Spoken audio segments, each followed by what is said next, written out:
بسم اللہ الرحمن الرحیم۔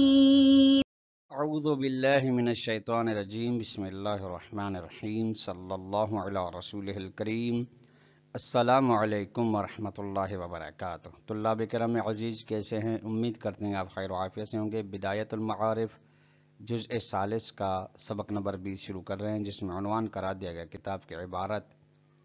الثامن التدبیر والہدایت سے لے کر الامر الثانی فی بیان انواع صفاتہ تعالی تک۔ آج کے درس میں جو نکات بیان کیے جائیں گے، طلاب کرام عزیز، آپ جیسا کہ جانتے ہیں کہ ہماری بحث چل رہی تھی براہین اثبات وجود باری تعالی میں۔ ان میں سے آج کا آخری برہان ہے جس کا نام ہے برہان تدبیر و ہدایت کی وضاحت کی جائے گی، جس کے ذریعے سے ثابت کیا جائے گا کہ واجب المتعال کا وجود ہے، جس کے تحت یہ تدبیر اور ہدایت ہو رہی ہے۔ نمبر 2، برہان تدبیر قرآن کی نگاہ میں بیان کیا جائے گا کہ قرآن نے کس طرح سے برہان تدبیر کو پیش کیا ہے۔ آئیے عبارت کو دیکھتے ہیں۔ الثامن التدبیر والہدایت، آٹھواں اور آخری برہان اس بات وجود باری تعالیٰ کے لیے نام ہے اس کا برہان تدبیر و ہدایت۔ طلاب کرام عزیز، تدبیر لفظ کا معنی ہے انتظام کرنا، چلانا، اور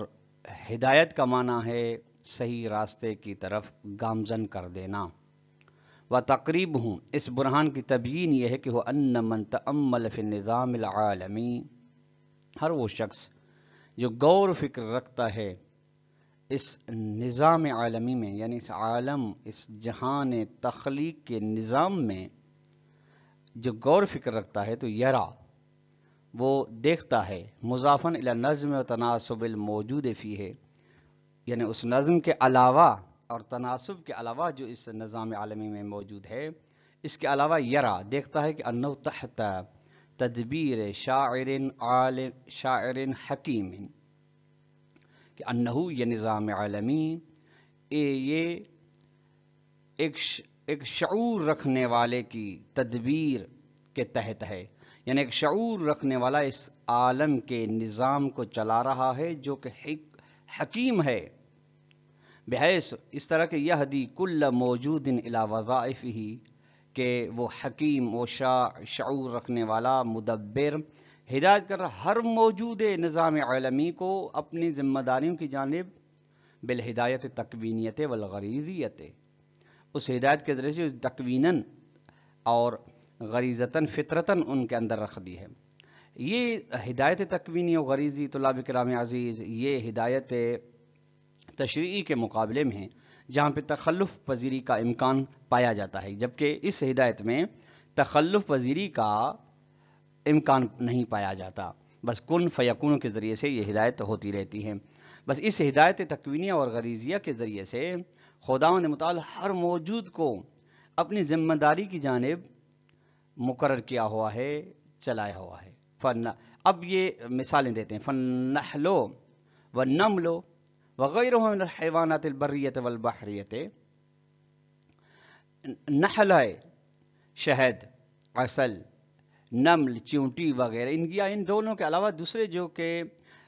بری حیوانات ہوں یا بحری ہوں، سمندری ہوں یا خشکی کے رہنے والے ہوں، تعرف وظائفها، ان کے وظائف کو، تمام ان حیوانات بری اور بحری کے وظائف کو پہچانا جاتا ہے، من بناء محلها و مسکنها، کہ اپنے رہنے کی جگہ وہ بناتے ہیں۔ یہ کس طرح بناتے ہیں؟ وہی عالم شاعر، عالم شعور اور حکیم ان کی یہ ہدایت تکوینیہ کے ذریعے سے انہیں یہ بتا رہا ہے کہ یہ بنائیں۔ وَذِهَابِهَا إِلَى مَوْطِنِ ارْتِضَاقِهَا وَإِيَابِهَا إِلَى مَأْوَاهَا، اور پھر لوٹتے ہیں یہ حیوانات اپنے رزق کے وطن کی جانب، اور پھر جاتے ہیں اس مقام کی جانب جہاں سے انہیں رزق لینا ہے، جہاں سے ان کا دانی پانا لینا ہے۔ پھر وَإِيَابِهَا إِلَى مَأْوَاهَا،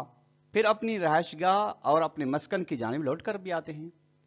یہ ان کی زندگی، یہ حیوانات بری و بحری کا سلسلہ چل رہا ہے۔ طلاب کرام، آپ دیکھیں، اگر جو حیوانات انسان پالتے ہیں، ان کو چھوڑ دیتے ہیں، وہ اپنی گھاس وغیرہ کے لیے چلے جاتے ہیں، پھر جب وقت آتا ہے تو پھر وہ اپنے اسی مقام کی جانب لوٹ کے آتے ہیں جہاں وہ انہیں مالک مقرر کر کے باندھ کے رکھتے ہیں۔ وغیرہ ذالک مما یطول الکلام، ان کے علاوہ اور بھی مثالیں ہیں جن سے گفتگو طولانی ہو جائے گی۔ وہذ الوظائف دقیقۃ جدا، یہ ذمہ داریاں جو خدا کی جانب سے حیوانات بری و بحری کے اندر میں تخلیق میں رکھی گئی ہیں، یہ واقعا دقیق ہیں بحیث ہو اس طرح کہ اذا تأملناها نجدها عجیبۃ جدا، جب ہم ان کے وظائف کے بارے میں غور و فکر کرتے ہیں تو ہم حیران رہ جاتے ہیں، ہم پاتے ہیں کہ حیرانگی کو پاتے ہیں بالکل یکفی کا۔ اب حیرانگی کی یہ مثال دیکھیں، آپ کے لیے کافی ہے کیفیتوں ارتضاء کے نحل، آپ دیکھیں کہ شہد کس طرح سے اپنا کام انجام دے رہی ہے، کس طرح سے رزق حاصل کر رہی ہے، ان زہر پھولوں سے، وعودیا پھر پھولوں سے جاتی ہے، شہد کی مکھیاں جاتی ہیں پھولوں سے، پھولوں پہ بیٹھتی ہیں، وعودیا الی محلھا، پھر وہاں سے پھولوں کی جو رس وغیرہ، پھولوں کی جو اندر پائی جاتے ہیں مواد، وہ چوس کے پھر واپس آتے ہیں اپنے محل کی جانب۔ تبنیت المسدسات، اور یہ ان کی دیکھیں کہ وہ مسدس کی صورت میں، سوراخ کی صورت میں کتنی باریکی کے ساتھ اپنے گھر کو بناتی ہیں، حتیٰ پھر ان جو مسدس کے ساتھ کو بناتی ہیں تملاہ بالعسل، پھر عسل سے، شہد سے اسے پر کر دیتی ہیں۔ وکیفیت تنظیم اجتماع بالمقررات اللازمۃ وغیرہ، اور پھر آپ دیکھیں کہ یہ ان کے اجتماع کا منظم طریقہ دیکھیں، کس طریقے سے بیان شدہ ہے، ثابت شدہ ہے کہ وہ اس سے ہرگز نہیں ہٹتی، اور اس کے علاوہ ان کے دیگر کام ہیں۔ فہذ الامور کلها تحت تدبیر و ہدایت، یہ تمام کے تمام کام، یہ شہد کے ہوں یا شہد کے علاوہ دوسرے حیوانات کے ہوں، یہ تدبیر الہی اور ہدایت کے تحت چل رہے ہیں۔ ومن وراء ذالک، اس کے علاوہ ہو یہ ہے کہ وہ تدبیر امور علی نحو، کہ ان کے امور کی تدبیر ہو رہی ہے اس بنا پر کہ یحصل الانسان ما یلزم فی تعیشہ و حیاتہ، جو انسان کے لیے حاصل ہوئے ہیں ایسی چیزیں بھی جو لازم ہیں انسان کی زندگی میں، انسان کی حیات میں، زندگی میں۔ ھذا المدد غیر المرئی علی الدوام لا یختص بالحیوانات، یہ جو طریقہ کار آپ دیکھ رہے ہیں تکوینی ہدایت و تدبیر، یہ جو غیر محسوس ہے، جو دیکھی نہیں جا رہی کہ کون اس ہدایت و تدبیر کو انجام دے رہا ہے، یہ مخصوص حیوانات کے ساتھ نہیں ہے، یہ تو مثالیں حیوانات کی تھیں، بل یہدی کل شیء الی وظائفہ، بلکہ ہر چیز کائنات کی اپنی وظائف و ذمہ داریوں کی جانب جا رہی ہے جس کے لیے خداوند متعال نے انہیں مقرر فرمایا ہے، جس کے لیے عالم شاعر یعنی شعور رکھنے والے حکیم نے انہیں مقرر فرمایا ہے۔ کما اشار الیہ فی القرآن الکریم میں قال، جس طرح خدا متعال اس بات کی جانب قرآن مجید میں ارشاد فرما رہا ہے، ربنا الذی اعطى کل شیء خلقہ ثم ہدی، ہمارا پروردگار وہ ہے جس نے ہر چیز کو خلقت عطا کی، پھر اس کے فوراً بعد ہدایت بھی دے دی اسے۔ ہدایت وہی تدبیر، تدبیر وہی ہدایت، سورہ طٰہٰ کی آیت نمبر 50 ہے۔ پھر آگے ایک اور آیت میں والذی قدر فہدی،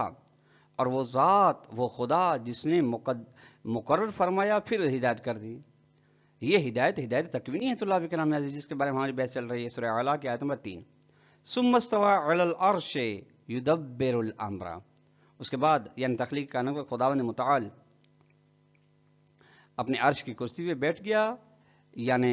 اپنا تسلط قائم کیا، پھر یدبر الامر، کائنات کو چلا رہا ہے، تدبیر کر رہا ہے۔ سورہ یونس کی آیت نمبر 3 ہے طلاب کرام عزیز۔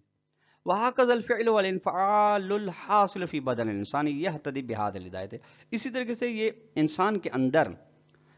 انسان کے بدن کے اندر جو سسٹم چل رہا ہے، یعنی اثر دینا اور اثر لینا، اثر پذیری اور اثر دکھانا، فعل و انفعال جو حاصل انسان کے بدن میں، یہ اسی ہدایت تکوینی کے ذریعے سے انجام پا رہا ہے۔ دیکھیں انسان کے طلاب کرام عزیز، جو انسان کے اعضاء کے اندر جو سسٹم چل رہا ہے اور اس میں خطا نہیں ہے، جب تک وہ خرابی پیدا نہ ہو جائے ہماری جانب سے، تب تک ان کا سلسلہ جس سلسلے کے خداوند متعال نے پیدا کیا ہے وہ چل رہے ہیں۔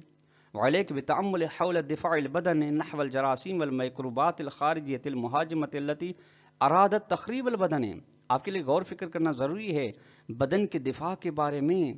جو جراثیم و میکروب وغیرہ جو باہر سے حملہ آور ہوتے ہیں، کہ وہ حملہ آور بہت ساری یعنی ہمارے بدن سے باہر ایسے جراثیم و میکروبات ہیں جو ہمارے بدن کو خراب کرنے کے لیے آ رہے ہیں، لیکن خداوند متعال نے اس بدن کے اندر ہر عضو کے اندر آنکھ، کان، ہاتھ، پیر، منہ، ناک وغیرہ سب کے لیے ایسا سسٹم مقرر کیا ہے کہ وہ باہری خارجی میکروبات وہ اس کو خراب کرنے نہیں دیتے، اس کو جو وہ حملہ کرنا چاہتے ہیں وہ حملے سے دفاع کرتے ہیں۔ وغیرہ ذالک من الامور العجیبۃ جدا، اور اس کے علاوہ اور بھی انسان کے بدن میں تعجب خیز خدا کی نشانیاں پائی جاتی ہیں۔ ھذا مضاف الی ما رأینا فی امورنا من مبدأ الولادۃ الی آخر عمرنا۔ اس کے علاوہ یہ کہ ہم وہ دیکھ رہے ہیں ان تمام چیزوں کو ہم اپنے کاموں میں آغاز ولادت سے لے کر آخر عمر تک، وہ یہ ہے جس چیز کو دیکھ رہے ہیں، تدبیرات الخفیۃ التی یجدها کل احد فی تعیش شخصیت، کہ مخفی تدبیرات ہیں جنہیں ہر آدمی محسوس کر رہا ہے اپنی ذاتی زندگی میں۔ لو تأمل حولها، البتہ شرط یہ ہے کہ اس کے بارے میں جب غور فکر کریں تدبیرات کے بارے میں، حق کا تعامل ہے جس سے غور کرنے کا حق ہے، وہ یہ کہ من تقدیر رزق ہے، کہ وہ رزق کے بارے میں اندازہ گیری کرتا ہے، و تہیت اسباب ہی، رزق کے اسباب کو مہیا کرتا ہے، و تقدیر الازواج و تہیت مقدمات ہی، اور اجتماعی زندگی بسر کرنے کو مقرر کرتا ہے، اس کے مقدمات آمادہ کرتا ہے، و بعض المنامات، اور بعض ایسے خواب ہیں ان کے بارے میں آمادگی کرتا ہے، وغیرہ ذالک۔ اس کے علاوہ من الامور، دوسرے بھی امور ہیں کا امداد الحق و ابطال الباطل طیلۃ تاریخ، جیسا کہ حق کی مدد باطل کو ختم کرنا یہ طول تاریخ میں رہا ہے۔ ثم ان تدبیر والہدایت سیما اذا کان مستمرا وشائعا، جب اس کے بعد تدبیر جس کے بارے میں ہماری بحث چل رہی، اگر یہ تدبیر و ہدایت بالخصوص کا سلسلہ منقطع نہیں ہے، برقرار ہے، تو یہ ایسی تدبیر نہیں ہو سکتی الا ہو سکتی اثر الشاعر العالم، ایسے شعور رکھنے والے کا اثر ہو سکتی ہے جو عالم ہے اس تدبیر سے، اس ہدایت سے۔ فل عالم تحت تدبیر عالم شاعر، بس یہ عالم نظام، عالم کا نظام اس ذات کی تدبیر کے تحت چل رہا ہے جو کہ عالم بھی ہے اور شعور بھی رکھتا ہے۔ وحیث جب کہ ان ذالک اثر عظیم فلا یصانع الا للواجب المتعالی، یہ اتنا بہت بڑا اثر تدبیر و ہدایت کا، یہ بہت بڑا اثر یک جہتی نہیں رکھ سکتا، اگر رکھ سکتا ہے تو خداوند متعال کے واجب الوجود کے ساتھ رکھ سکتا ہے، ممکنات میں ایسی گنجائش نہیں پائی جاتی۔ وَإِنْ أَبَيْتَ عَنْ ذَلِكَ، اور اگر آپ ایسے انکار کرتے ہیں کہ واجب متعال نہیں ہے، واجب متعال کا یہ اثر عظیم نہیں ہے، تو فَلَا مَحَالَةَ يَنْتَهِي إِلَى الْوَاجِبِ بِالْبَرَاهِينِ السَّابِقَةِ، تو یقیناً پھر بھی اس کا سلسلہ واجب الوجود تک ختم ہوگا ان براہین کے ذریعے سے جو گزشتہ بیان کے، برہان حدوث و تغیر، برہان امکان، برہان وجوب، ان برہانی کو اگر دیکھیں گے تو پھر بھی سلسلہ واجب الوجود تک ختم ہوگا۔ او یکون من منبہات الفطرت توحیدیت، یا ایسے ہوگا، یا پھر یہ اثر عظیم فطرت توحیدی کے مخبرات میں سے ایک مخبر ہوگا، کہ فطرت توحیدی کو جو چیزیں جگا رہی ہیں یا آگاہ کر رہی ہیں، ان آگاہیوں میں سے ایک آگاہی یہ ہوگی، فالعالم، بس عالم نظام یعنی ما سوی اللہ تحت تدبیر اللہ تعالی الحکیم المتعال، اس خدا کی تدبیر کے تحت ہے جو حکیم بھی ہے، بلند و بالا بھی ہے۔ هذه جملۃ من محکمات الادلۃ الدالۃ علی اثبات المبدأ المتعال، یہ کچھ دلیلیں تھیں محکم وہ مضبوط، جن میں کسی قسم کا شک و شبہ نہیں تھا، مضبوط ادلہ تھی جو دلالت کر دی خدا کے وجود کو ثابت کرنے کے لیے بارے میں، اور اس سے وجود خدا ثابت ہو رہا ہے. وَكُلُّهَا عَدَى دلیل الفطرت عدلۃ عقلیۃ بعضها بدیہی والبعض الآخر نظری. تمام کی تمام جتنے 8 ادلہ بیان کی گئی سوائے دلیل فطرت کے تمام کی تمام ادلہ عقلیہ ہیں، جن سے بعض بدیہی ہیں، بعض نظری ہیں جن کے بارے میں پھر وضاحت کی ضرورت ہے، غور و فکر کی ضرورت ہے. وَكَيْفَ كَانَ، بہرحال جس طریقے سے بھی کون سی بھی دلیل ہو، فَكُلُّهَا مُنْبِهَاتٌ بِالنِّسْبَةِ إِلَى مَا تَسُوقُ إِلَيْهِ الْفِطْرَةُ، کہ یہ تمام کی تمام ادلہ آگاہی دے رہی ہیں اس چیز کی بجانب جس کی جانب فطرت الہی ہمیں لے جانا چاہتی ہے. وہ یہ ہے جس کی جانب فطرت الہی لے جانا چاہتی ہے، من المعرفت القلبیت، کہ خدا کے بارے میں ہمیں دلی اور قلبی معرفت حاصل ہو. نور اللہ قلوبنا بنور الایمان، خداوند متعال ہمارے دلوں کو ایمان کے نور سے روشن فرمائے. وثبتنا علیہ الی یوم لقائہ، اور خداوند متعال اس نور ایمان پر ہمیں ثابت قدم رکھے قیامت والے دن تک، حساب و کتاب والے دن تک. تو طلاب کرام عزیز، آج کا درس اپنے اختتام کو پہنچا. خلاصے کے طور پر ہم اگر سوال دینا چاہیں تو سوال نمبر یہ ہوگا کہ سوال نمبر اول برہان تدبیر و ہدایت کو اختصار کے ساتھ بیان کریں. سوال نمبر 2 یہ ہوگا کہ برہان تدبیر و ہدایت کو قرآن کی روشنی میں چند آیات کی صورت میں بیان کریں. اور آخری سوال یہ ہوگا کہ 8 جو ادلہ بیان کی گئی خدا کے وجود کو ثابت کرنے کے لیے کے بارے میں کون سی ان میں سے دلیل ادلہ عقلیہ ہیں، کون سی ادلہ نقلیہ ہیں. والسلام علیکم ورحمۃ اللہ وبرکاتہ.